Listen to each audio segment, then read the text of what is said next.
संविधानप्रेमी नागरिकांनी नाशिकमध्ये ईव्हीएम विरोधात मोर्चा काढला। मोर्चात सामील झालेल्या सर्वांनी ईव्हीएम हटाओ देश बचाओ असा नारा देत सरकारच्या विरोधात घोषणाबाजी केली। या दरम्यान ईव्हीएमची प्रतिकात्मक अंत्ययात्रा काढण्यात आली होती। संविधानप्रेमींनी एकत्र येत ईव्हीएम हटाओ विरोधात एकत्र येण्याचे जनतेला आवाहन केले। डॉक्टर संजय अपरांती यांनी मोर्चेकऱ्यांची भूमिका स्पष्ट केली। मी आपल्याला प्रामाणिकपणे एक गोष्ट सांगू इच्छितो की आपल्या देशाचं मतदान किंबहुना आपल्या देशाची लोकशाही त्याच्या बीजेपीच्या सरकारने मोदी शहाने चोरी केलेली आहे आणि त्यांच्या चोरी करण्याची जी चावी आहे ती ईव्हीएम मशीन। ईव्हीएम मशीन मधून सातत्याने आपल्या मतांची चोरी झालेली आहे।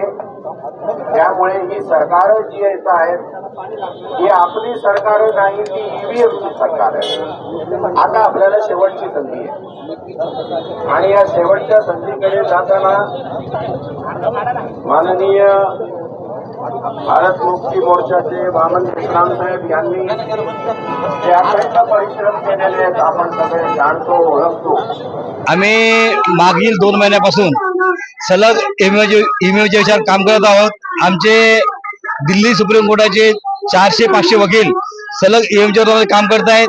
त्यांनी वारंवार सांगितलेलं आहे की ईव्हीएम मशीन मध्ये कसा घोटाळा होतो, ईव्हीएम मशीन हॅकिंग आणि टॅम्परिंग कशी होऊ शकते त्यांनी सिद्ध करून दिलेलं आहे। शिवाय प्रगत राष्ट्राने ईव्हीएम बंद केलेली आहे। शिवाय जर्मनीच्या सुप्रीम कोर्टाने निकाल दिलेला आहे ईव्हीएम मशीन बंद करण्याबाबत।